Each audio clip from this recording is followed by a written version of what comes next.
Le signore erano particolarmente attente a non toccare gli oggetti con le mani nude, in particolare con le dita, per non lasciare le proprie impronte. A tradirle sono state le cosiddette misure antropometriche, ovvero la forma degli occhi, la distanza del naso dalla bocca e così via, ricavate dalle immagini a circuito chiuso delle gioiellerie visitate. I carabinieri hanno così arrestato due nomadi di 29 e 24 anni, Barbara Basso e Sofia Reinhardt, rintracciati in due campi a Cammin e Padova. Le due donne, alle quali si è giunti dopo mesi di indagini dei carabinieri di Portogruaro, coordinate dalla procura di Vicenza, sarebbero le autrici di almeno 7 furti con destrezza e di altri 2 solo tentati, ai danni di oreficerie di Venezia, Verona, Padova e Vicenza, per un bottino complessivo di oltre 200.000 euro. Nel padovano le due donne avrebbero colpito nella gioielleria Madalosso di Noventa, come testimoniato dalle immagini a circuito chiuso del negozio, un colpo che quasi un anno fa fruttò circa 27.000 euro. La tecnica era sempre la stessa, le due zingare, avvenenti e vestite in modo elegante, si fingevano clienti.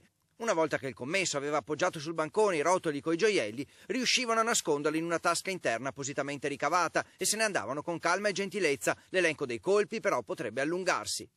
Se adesso qualche altro negoziante, dalla visione delle immagini, delle fotografie, le dovesse riconoscere, può rivolgersi ai carabinieri di Portogruaro, che stiamo raccogliendo tutte le denunce.